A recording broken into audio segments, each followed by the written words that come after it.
to connect. This meeting is being recorded. Oh, sorry. To sage my home, but before I sage my home, as most of us do, to bring in the good spirits, I wanted to connect with my neighbors next door. So I saged the cemetery asking to become good neighbors with them. And they decided to take me up on my offer because 2 years later, when we started going down the path of cleaning up the cemetery, I realized that it was really quite profound how community was coming together. And with vision and determination, the Warren Ferris Cemetery, which is in Dallas, is now restored into a native ecosystem to support local and migratory wildlife. And we really want to become an educational resource for the community, for us all to appreciate the authentic nature and natural and cultural history. So using the Warren Ferris Cemetery as a model, this program will demonstrate how saving historic cemetery will really fortify the authenticity of sense of place. And I want to acknowledge Kim Conroe, the past president of NPSOT, the Native Plant Society of Texas, and Harriet Earhart, former state representative of Texas, my mentor, for helping to create the recipe for how this, how do we continue this to move forward? You should have a clicker Okay, that you can okay. just point at me, and if it doesn't work, then we'll move it. I pointed at you. Oh, you are moving through a bunch of different programs here.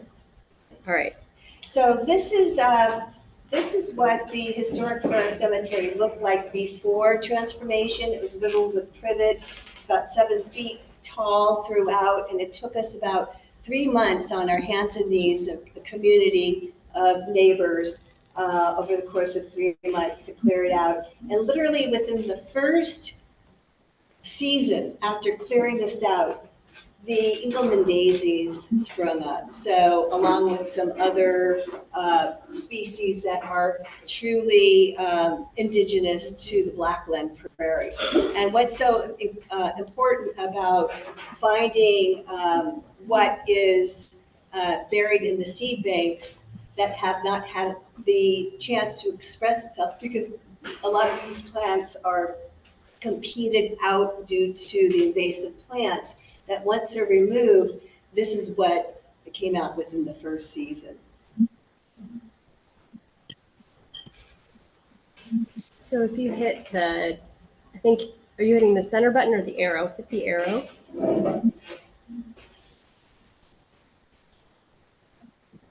Oops. I might have. If you hit the back arrow, there we go. Okay. There we go. So again, acknowledging Kim Conroe and Harriet Earhart, who helped put together the foundation of the Constellation of Living Memorials. And for those who want to use this QR code to appreciate what we built 2 years ago and then launched back in August, when I introduced this to a number of cemetery organizations to come on board. And then we launched in August. And what we want to do is prove out over the next year and a half that we can expand green spaces, enhance climate resiliency, lower the heat island index, repair pollinator populations, address food insecurity, and build awareness. And by doing this, we really want to grow our communities where we're building a network effect. And I'm just going to go over the 3 pillars quickly to the foundation of the Constellation of Living Memorials. We're just going to touch upon the environment because this is where we have an opportunity to connect with community and with our local government, but just staying within the sphere of the environment. The pollinator, we're going to be supporting the pollinators. We really want to start building more migratory way stations, as well as wildlife habitats, and create educational opportunities through community, as well as volunteer opportunities for community, while reducing the heat island index for our city, and building more water retention and erosion control across the board. So, cemeteries, as you well know, are dominated by non-native grasses and have a great potential to transition into biodiversity hubs. And Monica Newberry, who is the admin for the Oakland Cemetery, has taken our recipe, and within 8 months, she's going to talk about what she has experienced with her volunteers at her cemetery. So please welcome Monica Newberry.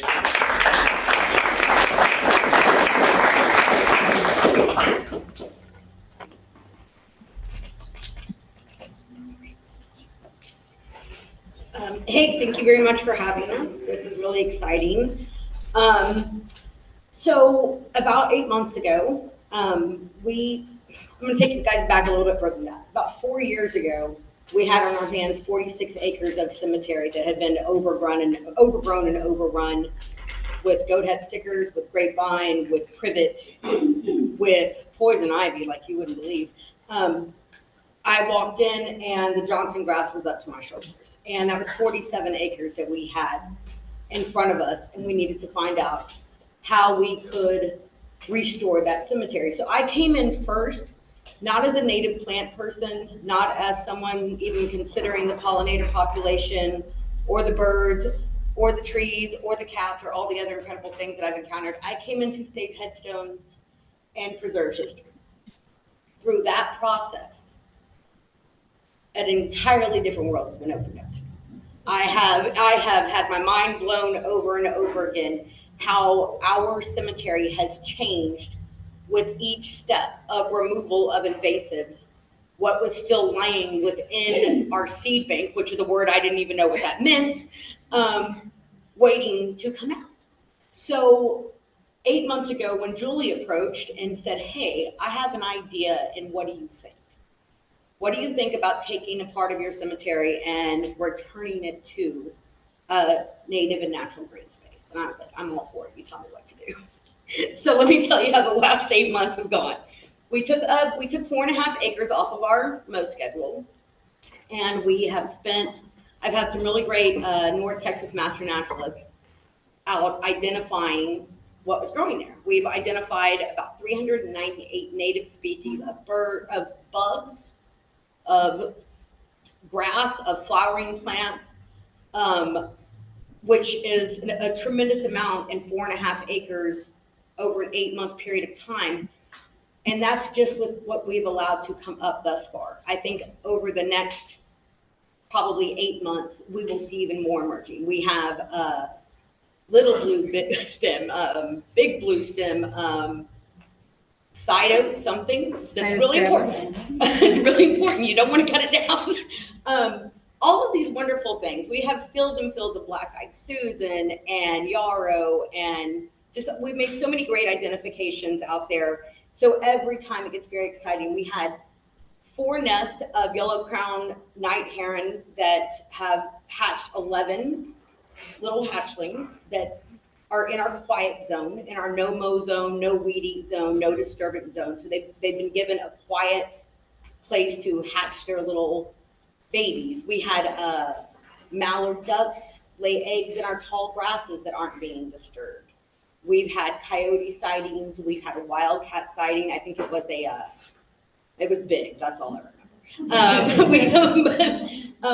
So it's interesting to see how not only are the plants and grasses returning, but we're seeing wildlife returning to the cemetery that had been run off. And so that's really, a really exciting thing. We have 4.5 acres there, and I'm sure I'm supposed to be using this to do something. I don't. Oh, look, those are my black-eyed Susans. That's all. That whole field is. That whole field is black-eyed Susans. That's when we first spotted them 2 years ago. We saw 2 little black-eyed Susans, and we said, "Oh, let those grow. Don't weed eat them. They're cute." And then the next year there were a little bit more, and then this year we out of this field here, None of that was visible. All of that was under grapevine. All of that was under privet. So that was a tremendous amount of work just to open up that ground. And when we opened up that ground, that was what was waiting. That was just waiting. We didn't plant anything. We didn't do anything. It was just there. So it's incredible. It's very impressive to see it in person. Please come out and see it. All 46 acres of our cemetery are covered in wine cup mallow. I mean, covered. And this is something I wanted to address I wanted to bring up the land management, how our land management has changed over the course of the last 8 months, just by raising our mowing deck by 1.5 inches. So when we're mowing, because we still have a lot of cemetery to maintain, we still have to mow, we still have to maintain graves, still have to be respectful of those buried there. But we raised our mowing deck by 1.5 inches, and the entire world changed. Everything changed. The wine cups are just everywhere. We have fleabane fields 5 times as big as this room that are just big, huge patches of white fleabane that the bees and the butterflies are just in love with. They just go roll around in it, have a little party, and it's great to see them play. So it's really exciting, but it's created a new kind of beauty.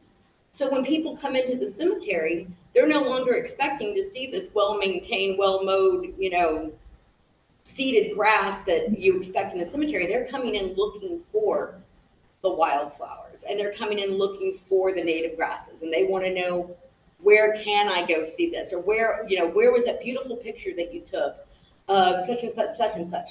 So it's changing the way people are visiting the cemetery and what they're expecting from the cemetery. They're expecting a different kind of land management. And it's really exciting to us when we're just watching these things happen with no effort of our own. We have no irrigation system. We don't bring in water. We haven't planted anything. We have removed a lot. We've removed a lot of things that needed to be removed. But in removing those things, we've just opened up the ground for incredible things to take their place. Like, nothing's slowing down. It's all just taking over. So that's really exciting for us. The way we've been able to reach out to our community through this, and we do have community activities. We try to engage our community as much as we can. And what we're doing is, through our Memorial Day events, our Dia de los Muertos events, or our Wreaths Across America events, we're bringing people in that are outside of our community. And what we're wanting to do is start engaging people that are actually living in South Dallas, that are neighbors. So we want to create a place for our neighbors to come walk their dogs, to come look at butterflies, to come enjoy quiet, peace. I mean, the birds are just incredible. If you're a bird watcher, this is the place to be. We've got owls, we've got hawks, we've got night heron, we've got every kind of bird you can imagine. There's just birds everywhere. And so opening this up and creating this beautiful, lovely space for our neighbors to come in and say, I'm right in the middle of the city. I'm right in the middle of a really densely populated urban area, but there's 46 acres of nature that I can just walk out my front door and come over and enjoy. So that is how we want to start engaging our community, is letting them know what we're developing, what we're making available, and what they can come and appreciate anytime, that they want to come and appreciate it.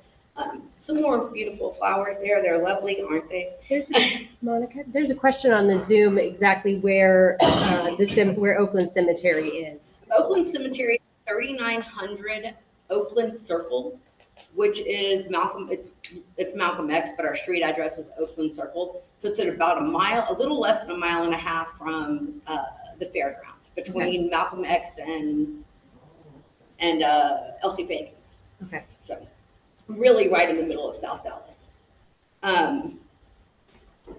So hold on, I have another note, and I'll find it. And I think that a really important thing to consider is that these cemeteries that are throughout Dallas, throughout North Texas, throughout the state of Texas, are all in similar conditions. Old historic cemeteries are no longer funded. There aren't burials going on. There's no money to be made. There's very few of them have trust funds. And if they can afford anything, it is to just go in and mow as low as they can so they don't have to come back and mow again. So if we start looking at these little gems throughout our community and saying, what do they have to offer? What does that ground have to offer? We're looking at areas that a grave was dug once 100 years ago, and not much has happened there since then. So whatever was there then is probably still there now. And I think if we can start talking to, as Julie said, government is one of our pillars, to our city officials and saying, here's a wonderful thing these cemeteries could give back to their communities. Because cemeteries don't, there's no tax on our cemetery. We don't have a lot to offer back. We're just there and existing, barely existing. And that's why we have a hard time getting support from our municipalities, is because what do we have to give them back? We don't have grave spaces to give them. We're not giving, tax dollars to them. We're not giving, what do we have to give back to the community to keep the interest and preserve the actual cemetery? And I think if we start looking at these cemeteries differently and looking at how the land is managed and taken care of and what we allow to happen there, we could create an incredible constellation of green space throughout the state. We have 270 trees. 200 of them are post oaks. Our tree canopy is incredible. And yet I never realized how important something like a good tree canopy is. My master naturalist went and did a temperature variance on our paved ground versus our shaded tall grass ground. There was almost a 30-degree temperature difference in the ground underneath a post oak in the driveway. That is incredible. That is insane. So we've really got to start looking. I would like to, through this pilot program and the extension and the awareness, start bringing more cemeteries into this, finding the volunteers to help identify and work the grounds, finding the volunteers that have that same kind of interest and passion, and saying, here are these beautiful areas that are just waiting for someone to pay attention. And this is a wonderful way to pay attention.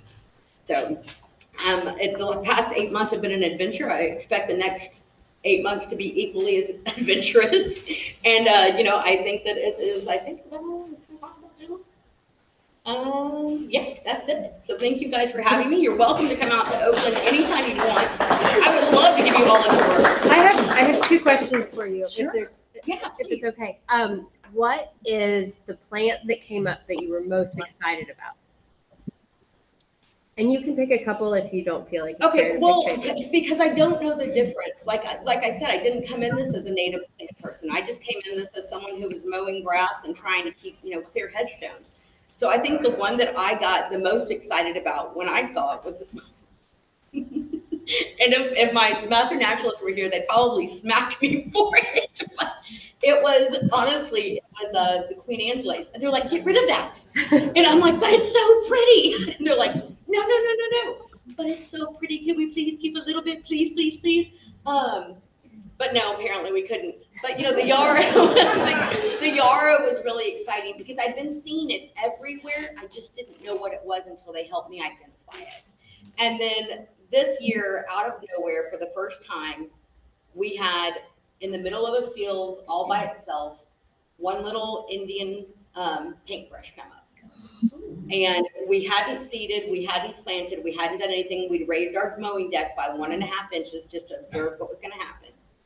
And I'm driving down the road, and all of a sudden I see something orange. And I throw on the brakes, and I run over to see what it was. And I was like, it's been waiting here. And that's what really excited me, was just to realize that had been waiting this entire time for someone just to give it the opportunity to bloom.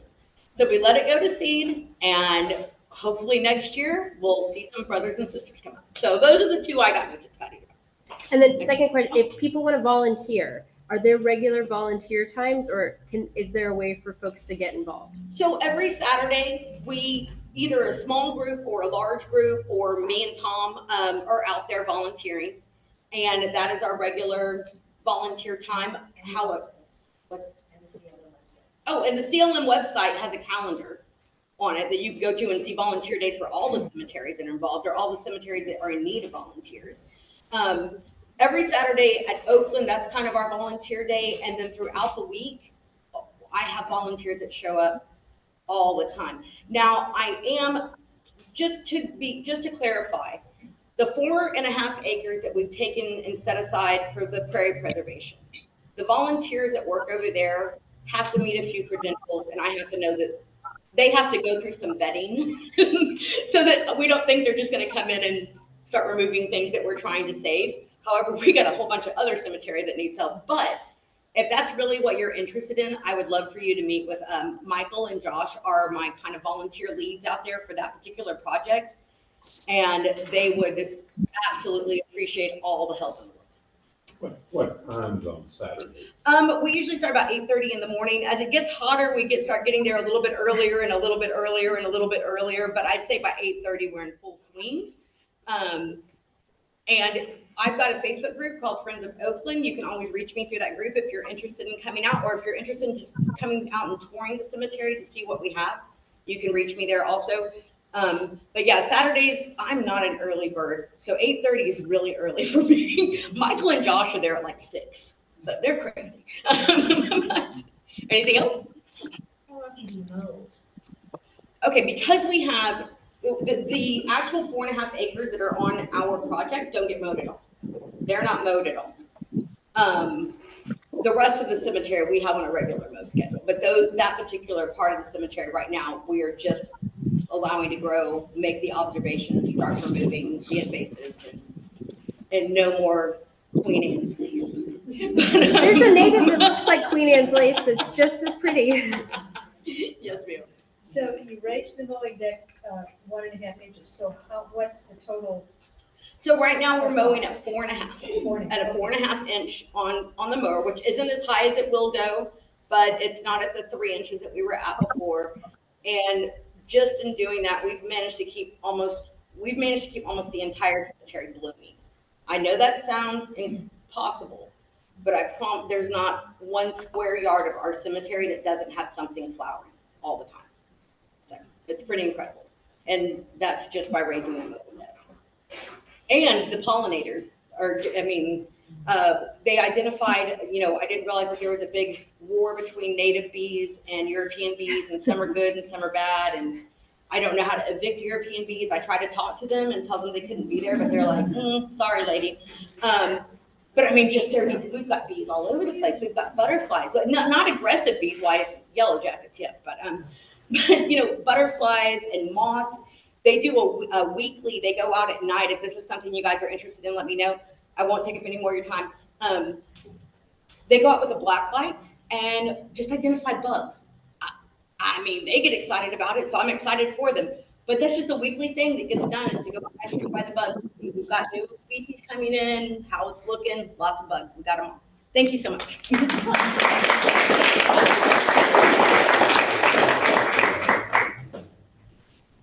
All right, so next up is Van Johnson, who's a voluntary lead at the Western Heights Cemetery.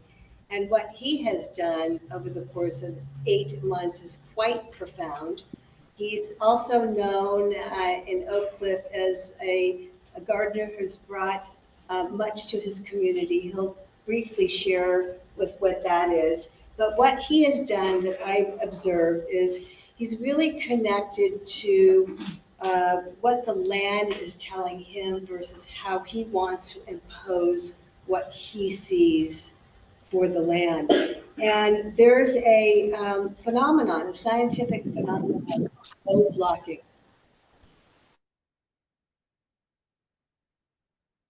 And it happens in nature, across nature, from our heart cells to how we individually communicate in our own gardens. There's that connection that can't be described. And Van has mastered this with the land in the cemetery. So I introduce now Mr. Johnson. Training up the uses. Yes, you're going That moves forward. to. Okay. Yes. All right. Okay. Dollar Tree, $1.25. You drop these bright colored readers in the high weeds, you can find them. Changed my life. And I buy hundreds of fewer glasses every year. And I'm going to have my notes on my cell phone because I can't read my own writing.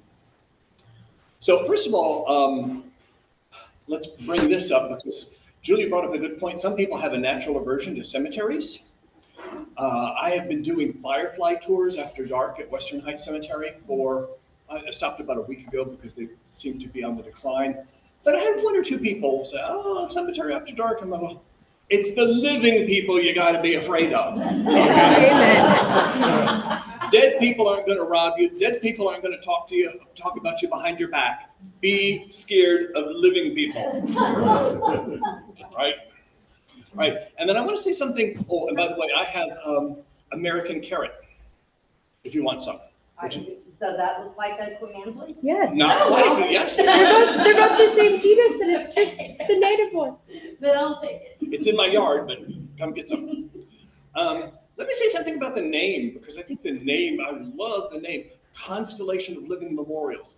Living Memorial, taking a cemetery and turning it into something living, flowers, bees, pollinators, songbirds, etc. And then constellation of those, because they're going to be grouped together in clusters to stitch together migratory pathways. So I just love the name of a living memorial, taking a cemetery and turning it into a living place instead of what's just usually thought of. Okay? And then it's especially important to have those urban areas. So imagine an old cemetery in a downtown American city, surrounded by miles of parking lot and concrete and streets and buildings and parking garages and high rises. There might be a few pocket parks scattered around, but they're probably, sometimes they're paved, and even in Dallas they're paved. And then others, probably mowed lawn. So this is a great opportunity to put in habitat and connect some things together by having cemeteries. I think it's brilliant. It's just amazing to me. I love it. There are endangered lichens that only live on tombstones in Great Britain. There is an arthropod that they thought was extinct that has been found in a small cemetery in downtown Berlin. So if you go, there's a really great article you need to Google, and it's Scientific American, graveyards are a surprising hotspot for biodiversity. And it's really excellent because they haven't been overmanaged, and let's face it, some of them, especially the historic ones, have been neglected. And that is, everything has good and bad. So some of these neglected cemeteries are a repository for not only species, but also hyperlocal genotypes that, have disappeared thanks to the big box stores and all that type of thing. The Smithsonian estimates there are 2 million acres of cemetery land in the United States. So imagine if just a fraction of that were converted into habitat, it would be a big increase. I don't want to follow Monica again. We only have 2 acres. We're 176 years old, but we only have 2 acres, so we're the opposite end of the spectrum.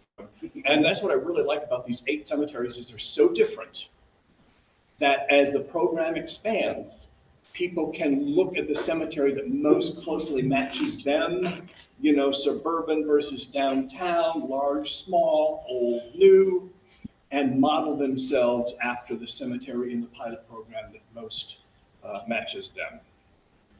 All right.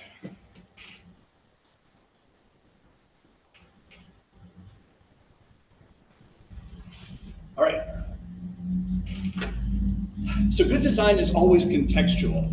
And the big context for us is that we're a cemetery. And people expect a certain amount of order and formality in a cemetery. We can't be, we can't compete with the wonderful 12 Hills Nature Center, which is just 5 minutes away from us. We have to have things a little tidy. People get upset. We still have a lot of, family visiting, and it just can't be this big field. So we have to have some order to it.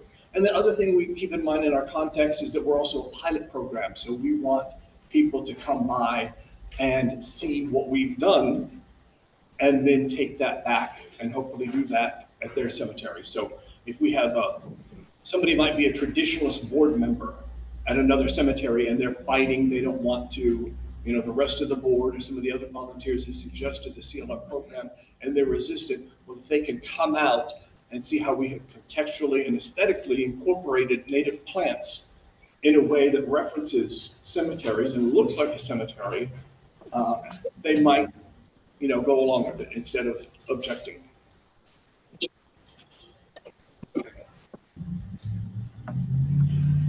The Texas Historical Foundation gave a $30,000 grant to the CLM project, and that was divided among the 8 cemeteries. So we each get $3,750, which we have to match.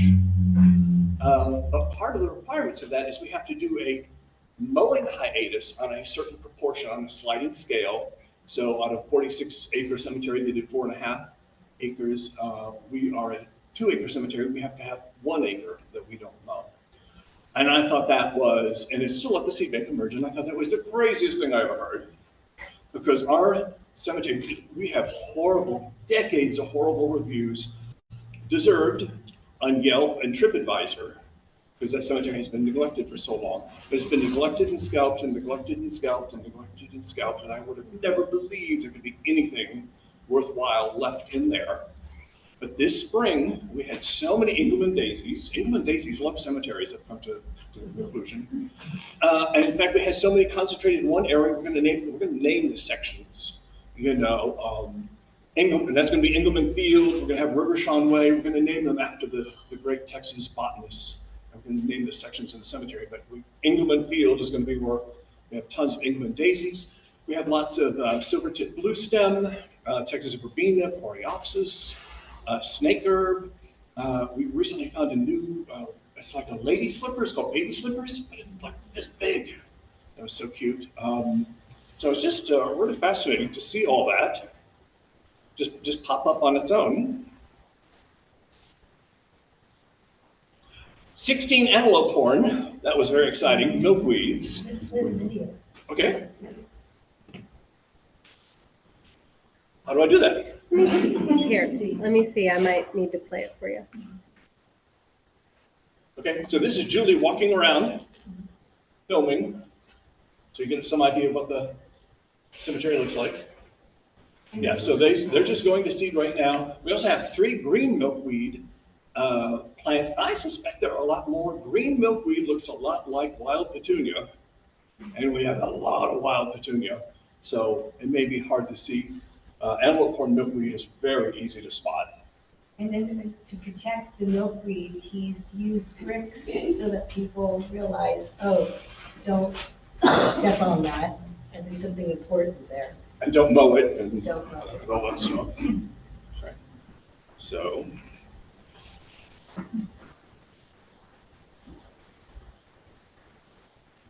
And in hindsight, it does make sense that, did it stop playing? Or was that it? Yeah. That was a short one, okay. Well, let's go to the next one and play that, because that's a longer video. And The it next slide. may take longer. Yeah, next slide and start that one. Oh, it's not this one. Go to the next slide. I think This Annie- is the next slide. Oh, there's a video. Okay, there's a video after that. Yes. This one. Oh, that one, okay. All right, well, we can wait then. Well, yeah, go ahead and play it.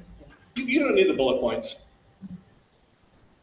All right, so this is just Julie walking around and describing. She's got it on silent, but this gives you a great overview. And these are the mowed areas and the unmowed areas and the wildlife, and so it'll give you some idea of what I'm talking about. But in hindsight, it makes sense that if you do a mowing hiatus and let the seed bank come up, it's going to surprise you, because you hear about super blooms in California, the desert, Oh, desert there it is. Southwest.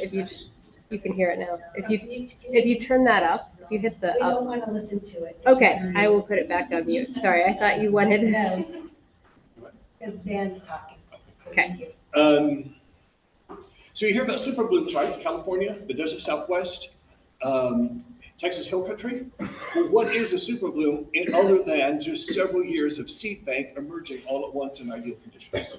So in hindsight, yes, it totally makes sense that if you do a mowing hiatus, you're going to get a lot of great stuff. Okay. Let me talk about this while this slides up, and then we'll back up when the video's over. Our goal, as far as our mowing strategy, is to help the natives outcompete the invasives. And the way we do that is mow the right place at the right time, at the right height, cutting down hedge parsley. We had so much hedge parsley and all that stuff. These are our pathways. through. We have grave access. We have different types of mowed areas we have, or paths, event lawn, grave access, groomed plots, wild plots, and science plots. There's some privet we need to, come get that privet. I'll give you that carrot in exchange for that's how we get rid of our storm debris. And we're hoping that will also help increase our firefly populations in the future. We try to recycle one. We have 12 principles, one of which is sustainability. And we try to use everything on site. Everything, if a branch falls, we use it to mark a pathway and all that stuff. That's some wild petunia. But the science plots is one of the things we do as part of the grant. Is we have certain places that we do not touch, no intervention. There are species counts 3 times a year, April, July, and October. And the naturalists come out, they take those counts and input them in iNaturalist, and then something else that Matt can tell you about. It's over my head. And that's going to happen for 2 years in a row. And we're going to see, hopefully, the species count increase from the fact that we have reduced our interventions and taken things out of, this is all mowed lawn when it was mowed. And otherwise, that's all silver blue stem over there. What's that native right there? It has an apricot colored bloom. I love it. Starts with an S. I can never remember that. No? Okay. All right. And everything that's, where you see the pink tape and stakes, that is the area that is in restoration for 2 years for a pilot program. So that when people walk in, they can appreciate the areas of restoration versus not. So in these areas that you're letting grow as is, if you spot something invasive, are you pulling those? Not if it's a science plot. Okay. The science plot, we're not touching at all. Yes, ma'am. Do you have any educational signage? Not yet. Incorporated? Okay. Not yet. We have some on the CLM group folder, but we just haven't printed it yet. But we need to. Don't you have some video in Oakland, right? We do have educational signage out in Oakland. I've realized that the best way to keep people from getting up in arms over tall grass is to explain to them why the tall grass is there. So the signage is very important to all of it. We do have a temporary one, which you'll see. There's the CLM sign. There's our temporary one. We need to redo it. We're a nonprofit, and you have to manage your board sometimes. And I wanted this wording on the sign. They want that wording on the sign. Really, you're going to argue with me over the wording on the sign. So that's why we don't have a sign. Yes, ma'am. Question, the restoration flood areas, are those appointed or just what has come up? No, that is just staked off mowing hiatus. But that taped off area that Julie was talking about, if it is taped off without an orange stake, that's just mowing hiatus. If it's taped off with an orange tip stake, then that's a science plot. Okay. So to your point, ma'am, if you do have an invasive in a just a regular habitat area, if it were a bad invasive, yeah, we could pull it. But we would do it in a science plot because we want to let that experiment happen out with these scientists. Now we're going to back up to this one.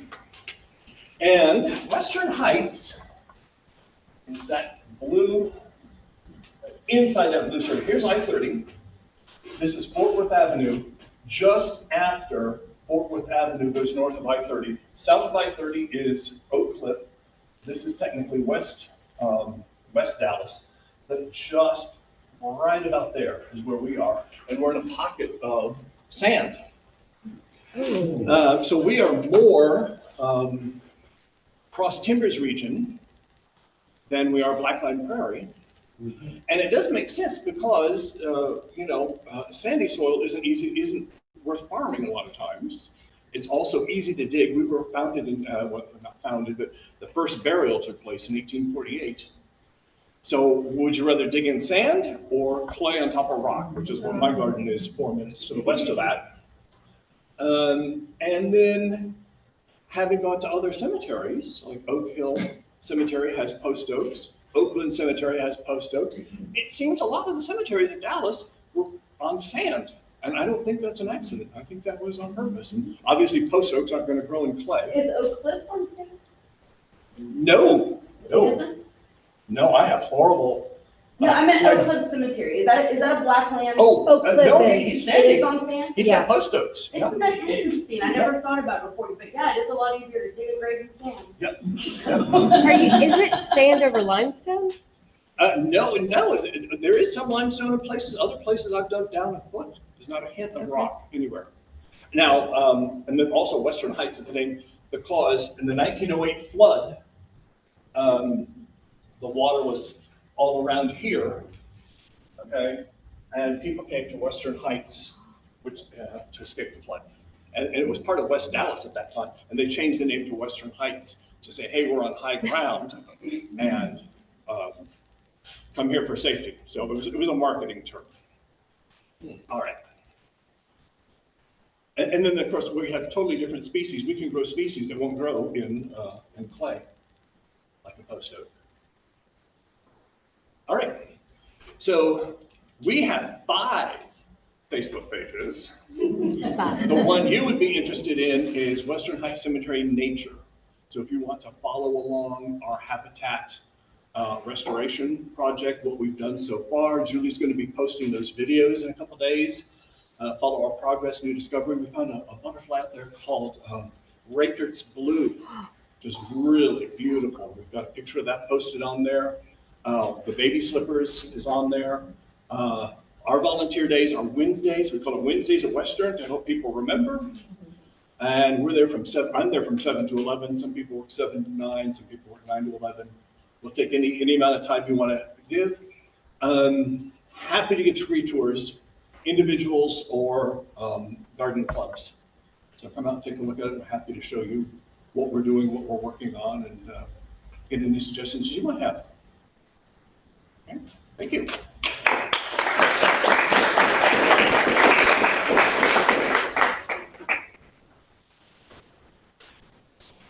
Okay, so now I'd like to invite Matt Orwatt, who is our Texas A&M AgriLife Extension agent, who is a tour de force in bringing connectivity through his university. And so he's going to talk to that, and please welcome him. What's NPSOT? I saw that on there. Oh, yes. Oh, okay, good, thank you. Okay, so thank you so much for having me here. So I'll tell you a little story about all of this. So I moved here from Florida back in September. So that was right after Julie launched her nonprofit. So with the current one, not the Warren Ferris, but the Constellation nonprofit. And I was been on the job maybe 2 weeks, and I think I got a call from Julie, and she said she was interested in learning about what Texas A&M does with native habitats and native plants. And so I am the ag agent. So my ag and natural resources. Okay, so a little bit of background. So the position that I have was vacant for about 8 months, and in the intervening time, they decided to change the position from traditional agricultural agent to urban agricultural agent, which means I'm not dealing with cattle. And how many cattle do you have in Dallas? We have a few in the county, so I will deal with cattle if someone has some. But I'm not traditionally dealing with cattle and rangeland and cotton and peanuts and wheat. And all those things are on my ag crop report that I get to fill out every Monday, so I leave a lot of blanks on there. but I do put in the notes what we do have in Dallas. But Julie contacted me and she said, what can you do to help us with learning about the native plants we have in these cemeteries? And I said, well, I don't really know what I can do, but let's meet. Okay, so we've met a few times and more than a few times, many times, and she got me to buy into this project, and I think it's a good fit with the Extension Service. What we do is, at the Extension, at Texas A&M AgriLife, we serve the public by providing educational information from Texas A&M and Prairie View A&M to the general public through our position. So we hold classes, we offer for the 4-H program and the Master Naturalist program and the Master Gardener program, and all those volunteer programs help bring more of the information that we provide to the public through volunteering and through educational events. And so what Julie came to me with is, how can we partner with your organizations to bring citizen scientists into this constellation project? So we sat down and talked about it, and the first thing I thought about was to make the 4.5 acres of restoration be part of this official North Texas Master Naturalists and Dallas County Master Gardeners projects. So those are official projects where educators through the Master Naturalist and Master Gardener program can receive their credit hours for their volunteer hours and time for their annual certifications. So they get something out of it, we get something out of it, and they're out there helping with identifying plants and also recording the plants into a database. So what I have devised is a very simple database through a Qualtrics survey program, which you don't have to worry about what that is, but it's basically a database where they can enter the data that they collect on the species of pollinators and the plants and enter that information into a database that records the data in a secure way where it's not going to be lost through Texas A&M's data, computer system. So when we retrieve that data, we can, if you want to, you can just go and print off a simple Excel spreadsheet. But what's great about Qualtrics is it has statistical analysis built into it. So there's ways to identify and compare the two different years or the different, in the scientific plots, they're being studied 3 times a year. So you can compare those different years and collect scientific data out of that. So the goal of what we have is to provide the citizen scientists an opportunity to present the data to the public as scientific data, not just, oh, look what we're doing, it's kind of neat, which is always great. It'll get lots of support that way. But you can also get support by providing scientific data. And the more scientific data we provide, we can also attract professors and graduate students into that to help them create officially funded studies of the native plants that are coming out of these cemetery seed banks. That's one aspect of it. The other aspect of it is providing community education. A lot of what we do in Extension is providing community education to the public. And when I met with Julie and I met now Van and Monica, and I see all those cemeteries have a lot of potential to provide places for education to happen on an informal basis. And so we have our Master Naturalists, our Master Gardeners. We also have 4-H and we have Master Wellness volunteers. And so why can't we have Master Naturalists have a project there every year so that they are discovering the scientific and ecological importance of these plants and sharing that with the public and host nature walks? Why can't we have the 4-H create find a volunteer or set of volunteers to lead an ecology club and have the home base be these cemeteries like Oakland in East Dallas, and Southeast Dallas? Why not have members of the community form a 4-H club with us that's structured and that provides opportunities for kids for the youth, not just to learn about ecology, but gain scholarships and educational value out of that project through the 4-H system? Why not have the Master Wellness volunteers and our extension agents that do programming for senior citizens' health and obesity prevention? Why not have them host their educational walks in a nature area? Because the cemeteries are very easily accessible. It's not a hard walk to walk there. You can walk there. It's easily accessible. Why not use that for wellness education, but also throw in some ecology and natural education as well into the wellness education by having them go to the cemeteries that are part of the Constellation Living Memorials? It's usage. And so we can bring the community in through community-based projects through our initiatives, our wellness initiatives and our youth education initiatives and our natural resource initiatives. Bring those folks into the cemeteries that are led by the Constellation Living Memorials, and Extension makes it a partnership and project that we get together on. And so by doing that, what we do is we create a community interest into the cemeteries. We're getting people to use the cemeteries, but also think of the cemeteries as a sort of school. And Julie has piloted this. She's kind of modest, but she's actually piloted this before I even ever thought of it by introducing the Warren Ferris Cemetery to the school, which is right across the street, and it's elementary school. And the teachers there are using that as an outdoor classroom for teaching environmental science. Okay, they're already doing it. So why not bring, all I need for 4-H, my colleagues that do 4-H, and I do some of it, I can be an advisor, but I need, with my colleagues that run the 4-H mechanics, I need volunteers to, at these locations, just that are in those neighborhoods, or even if they're not in the neighborhoods, that just want to form 4-H clubs and join our 4-H volunteer roster, and then form these clubs that produce these educational initiatives for ecology or environmental science.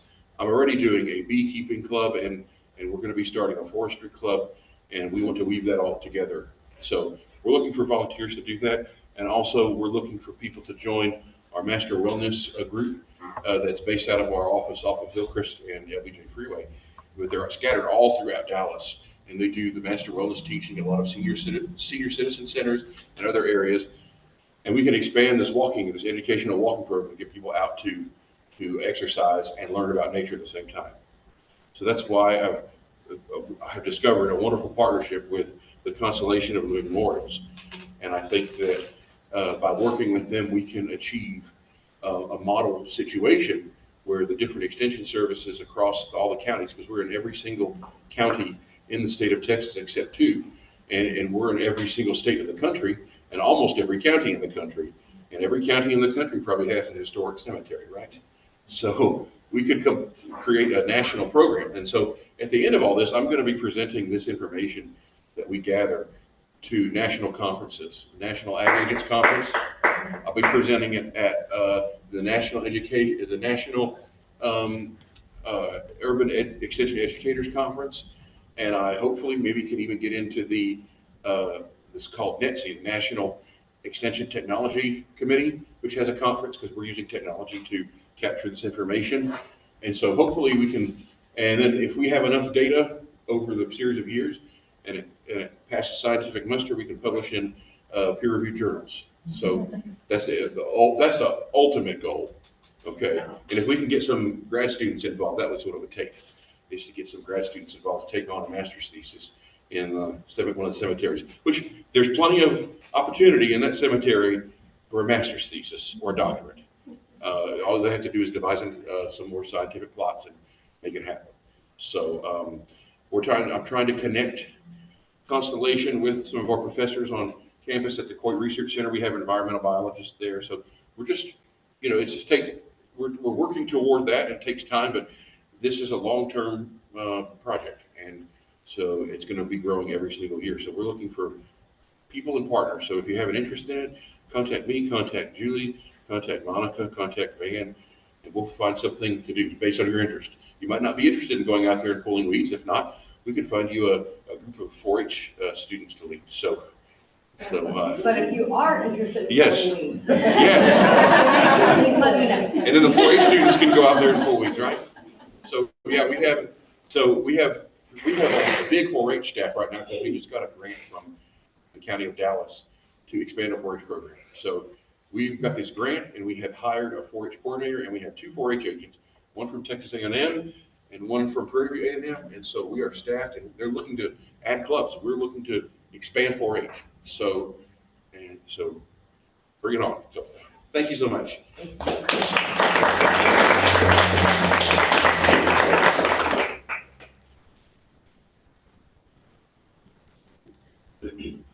So this is all that he spoke of. We just also recently had a cultural archaeological tour led by Victoria Plow, who's the president of Preservation Dallas and is also cemetery archaeologist, and the kids just loved it.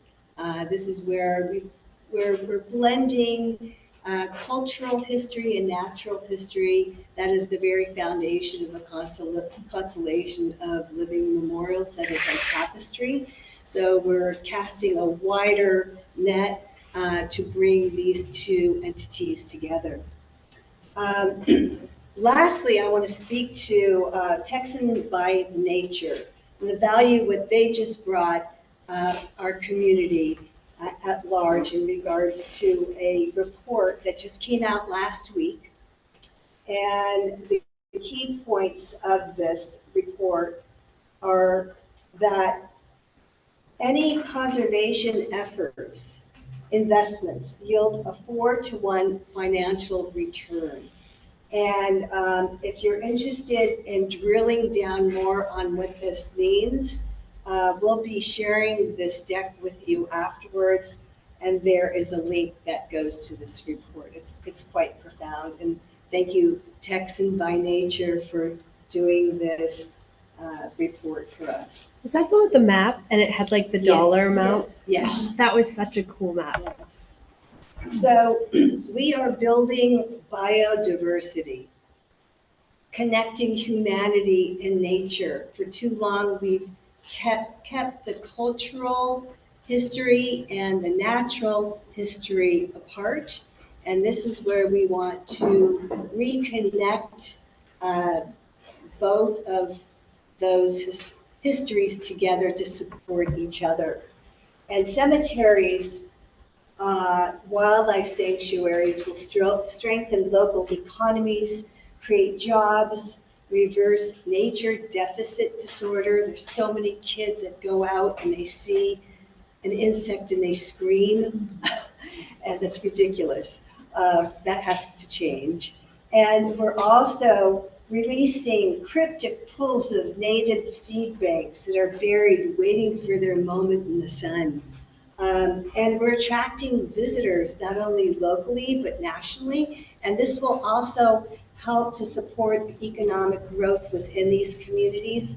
And all the 6 cemeteries that are part of our 2-year pilot program are all in underserved communities. So this has a ripple effect, what we're doing. I also want to read one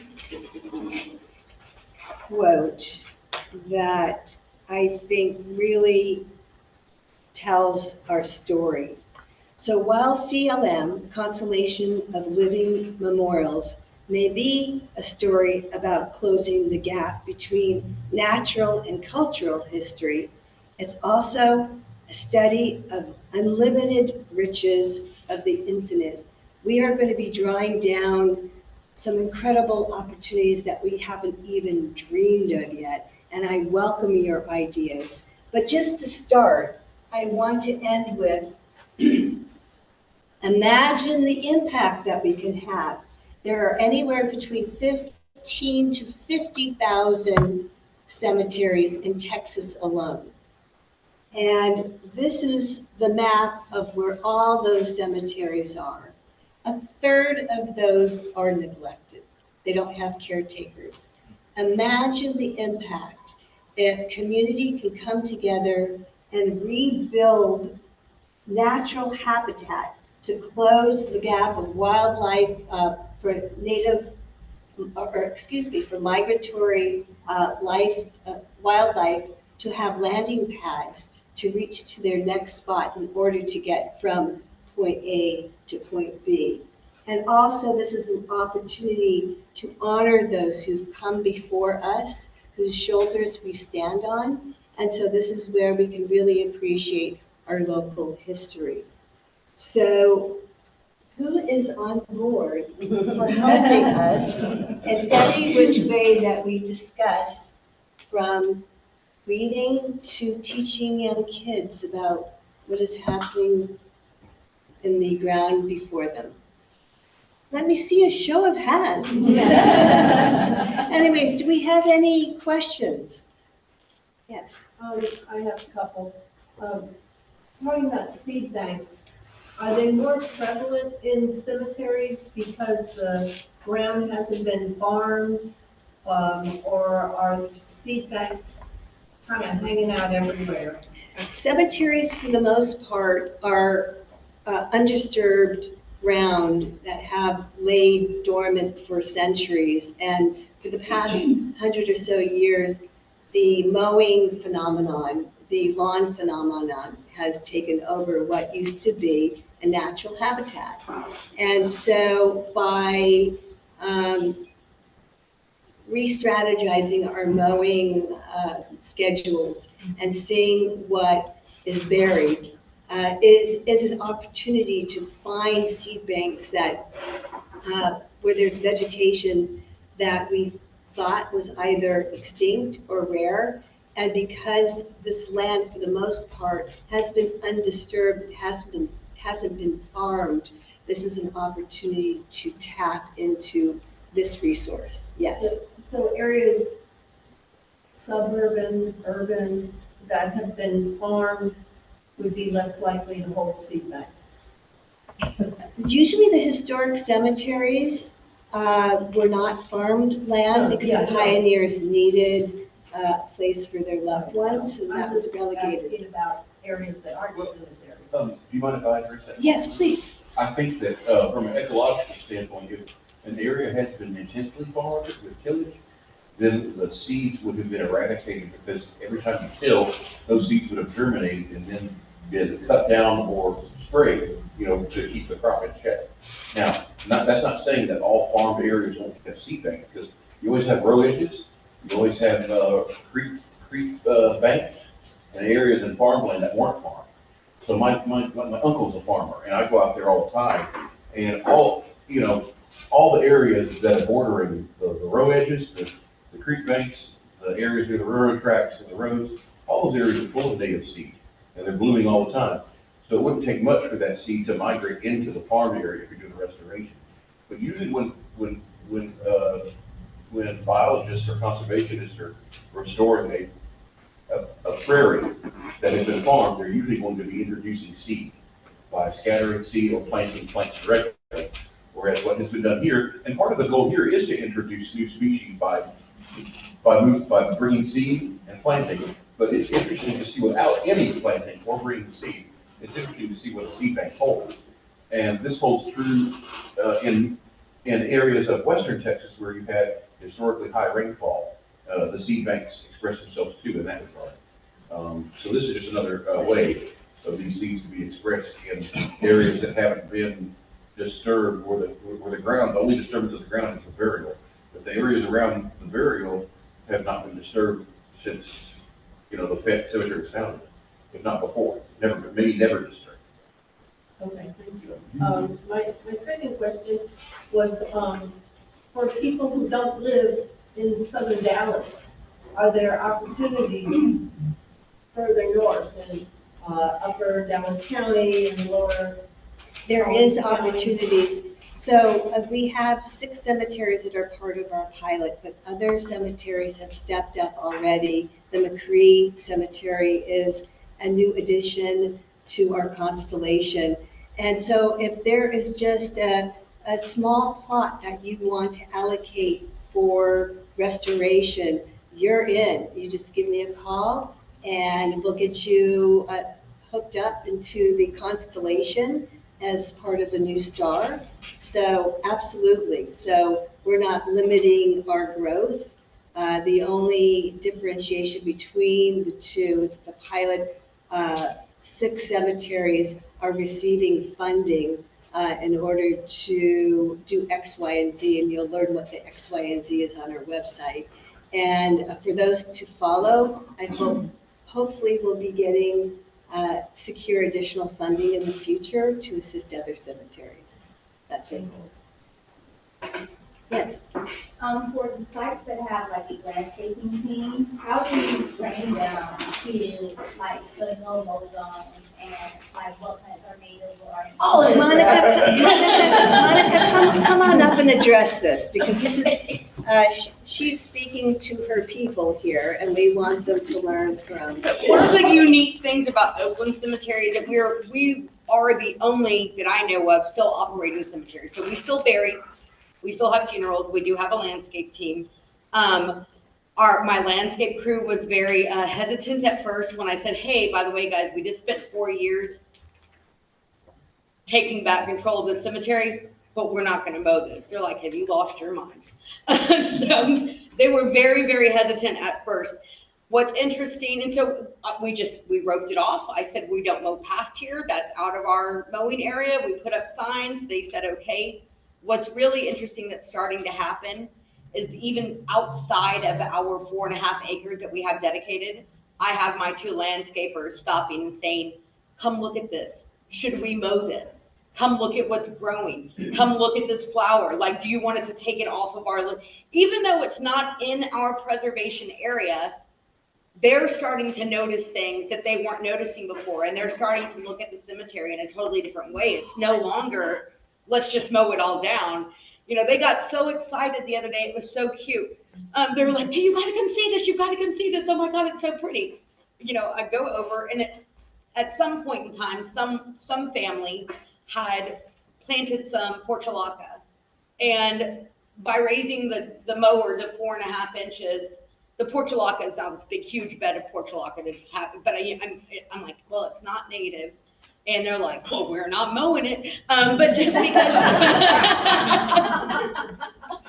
just because it's pretty, or I'll go in and I will have said mow all of section 12, and I will come back and there will be huge areas in section 12 that are not mowed because wait, there was all this fleabane there, or there was all this aster there, or look at how thick the wine cups are.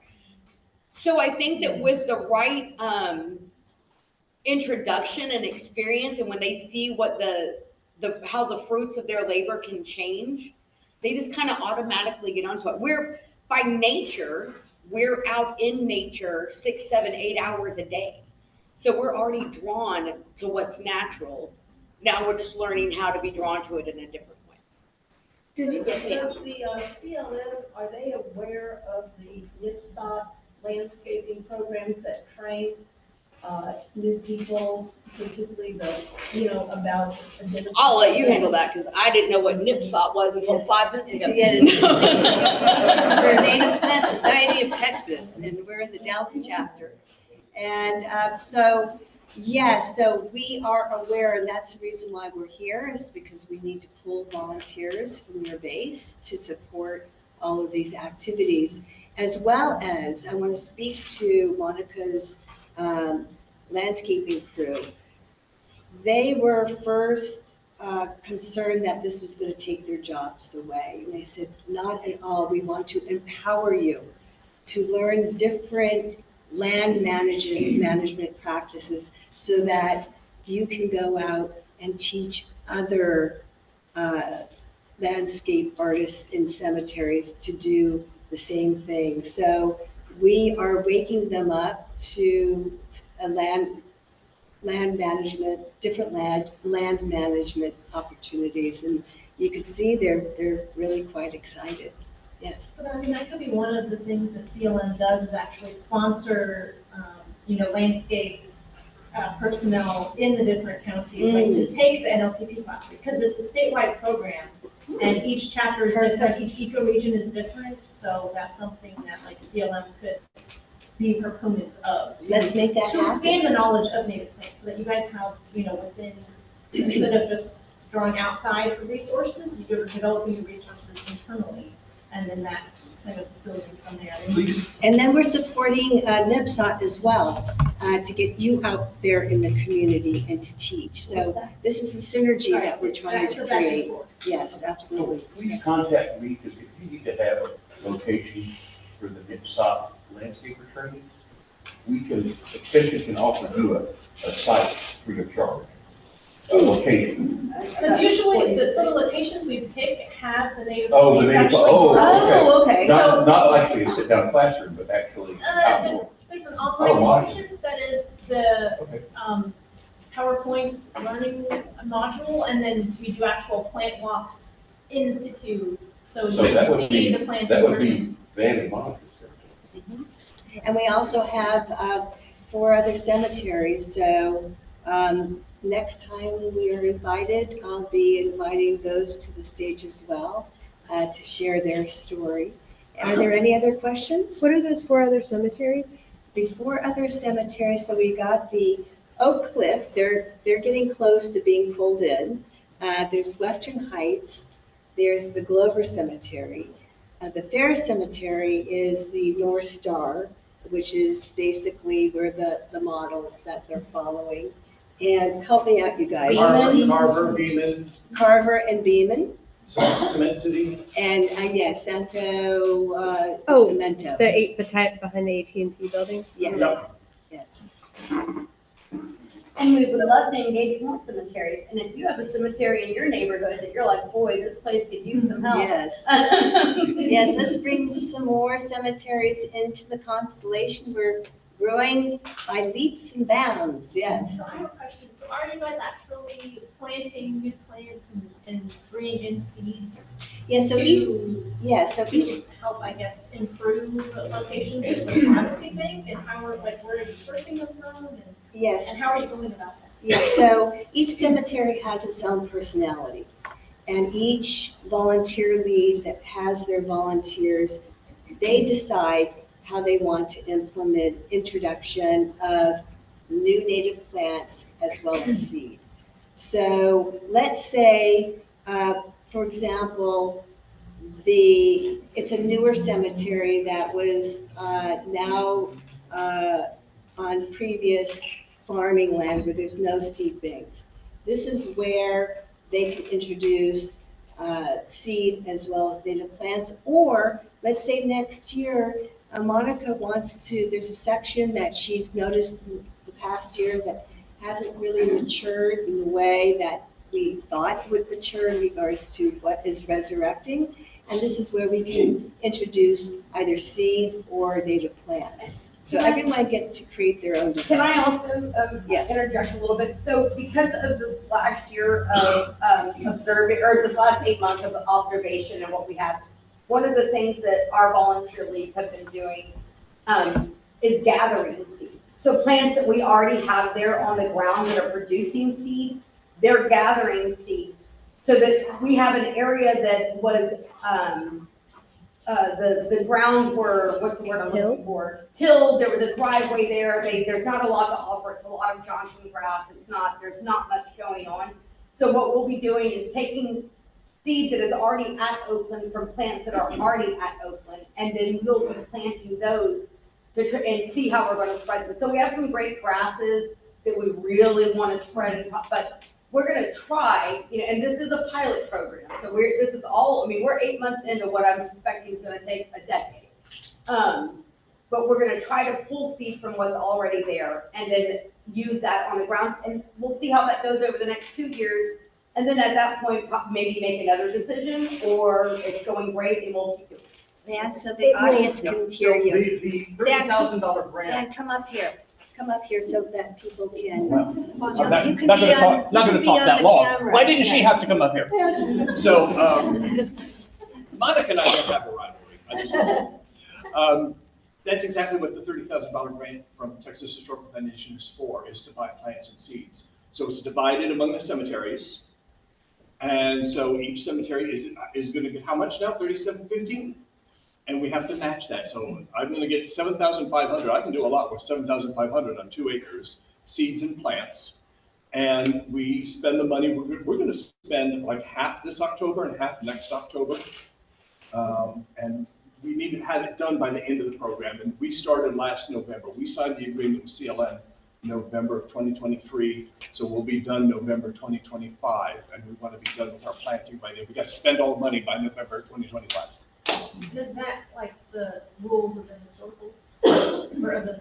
That's the grant, yeah. That's the rules of the grant. That's the rules of the CLM policy. Because I'm just curious. But there's nothing, I'm so sorry, there's nothing in that requires that we buy $3,700 worth of plant. It is, something's been offered to us. We have that optional. Some of these cemeteries have no seed bank. They have nothing to pull from. They're literally going in, there's a lot of fescue and so they need to bring in outside seed and plant in order to get something going there. We're kind of one of the lucky few. It's like, oh, we have a lot here on the grounds that we can pull from. But I mean, you go to other cemeteries and it's like, oh goodness. Like if all we had to work with was my section 19, I would be buying the heck out of a lot of stuff because there's nothing, it doesn't have anything to offer. So on the Native Plant, the Native Plant Society website, there's plant lists that are available for free. If you go to resources, they're PDFs, you can just download them and you can view all of the native plants like for the ecoregion. Do you have a good seed source on there too? Okay, well, I will. And Monica, that is part of our group folder, those assets are. Yeah. So, And yes. we have nursery lists on there that have all the native. And that's one of the reasons Julie said, like, each cemetery has its own personality because every one of these is dealing with a different set of circumstances. Some of them, the grounds have been altered a lot of topsoil has been brought in, a lot of outside dirt has been brought in. Some of them, I mean, I don't know why I got so lucky. I'm just like, I'm banking over there. I could be selling native plants if I wanted to, but, you know. Yeah, and that's what, you know, Van and I have talked about. He's got some great milkweed over there, and I'm like, and I've got more sedge than I could know what to do with. I'm like, we've got to be able to exchange, because we're land-wise, ground-wise, we're kind of got the same ground. We're both sandy. We're both from the same region. Yes. Why not have plant sales for fundraising? Ma'am, I would love to have a plant sale for fundraising. I am one person and I don't have anyone volunteering to help, and I got a lot to do. But if I ever get around to it, I plan to have a plant sale for fundraising. We actually had a plant sale at Oakwood First Day, Western Heights Cemetery. We made $1,500. And they were blown away. That is awesome. Yeah, and I just sat there and counted out $500 to the treasurer and said, when I get home, I'll add everything up. And then 2 days later, I Zelled him another $567. And he said, oh, is this an additional $500 you already gave me? I said, yeah. And then when I took my bank back out, because I started with a bunch of 5s and 20s and stuff, when I took that back out, I had another $350 left over. And he said, just keep that to pay the mower. And then we had a lady come up to us and said, this is for the plant sales for the cemetery, right? And she actually handed me a $100 bill. So yeah, we made. You can buy a margarita machine. We made $1,500 in one afternoon. Any other questions? Yes. No. I'm a hospice social worker. I work primarily in Dallas. And I give patients that quickly rich, they're in assisted living to pay $1,000. So I think, are you marketing to some hospice company? So we can Honey, do you think you could rub my leg with castor oil in a minute? It's put it off my feet for a while. How's your ankle? Okay. Sorry. Hold on. I just closed out of it. Yeah. Thank you. Hold on, I'm gonna mute it. Or is there a way I can tell someone my family? I think that's let's talk afterwards. I think this is a brilliant idea. This is where the magic starts to happen, and your creative ideas coming forward where we could support each other. So yes, I think we definitely need to act on that. Thank you. Yes. Oh, weed and wine, that would be amazing. Weed and wine, because I like, okay, I'm all for that.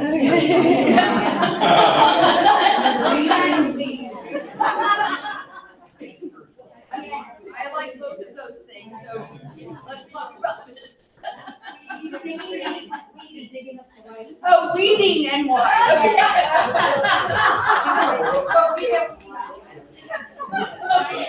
Sorry, I misunderstood. I apologize. All right, so I think we have, what is our time right now? 8:30. All right, so I think we're doing good on time. Any other last questions, or we're good? All right, thank you Be all sure for to your time. delete off what I said about my board. Just have like a little blank. I forgot it was being recorded. I have the We had best board 18 president minutes. in the world. Richard Nixon, 18 minutes of silence. Yeah. That, But I just wanted to say that I have been so impressed by what everyone with the Constellation has been doing. It's a grassroots effort in the true sense of the word. And the other thing is, if you haven't been to any of these cemeteries, they are truly a magnificent place to experience. I'm a big fan of Victorian architecture, and I'm pretty critical when I've seen a lot of good stuff, and I know what I'm looking at. And when I went to Oakland Cemetery, I was just blown away by the design of it and the Victorian architecture present, and the just complete design of it is designed something like out of Frederick Law's Olmsted sketchbook. And it really is a gem that people in Dallas have no clue that exists, and it's been here for over 100 years, and it's a real gem for our city. And these other cemeteries are as well. I just haven't had a chance to look at it. But just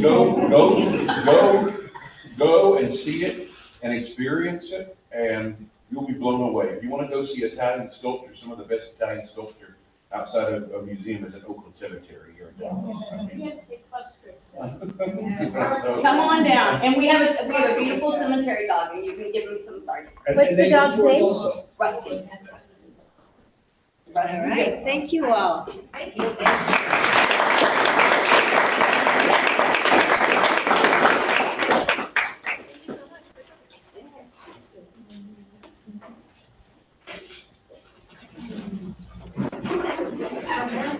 announcement about margaritas? Yes, if anyone is hungry, we're probably gonna go have Mexican food at Gabriella and Sophia's. So,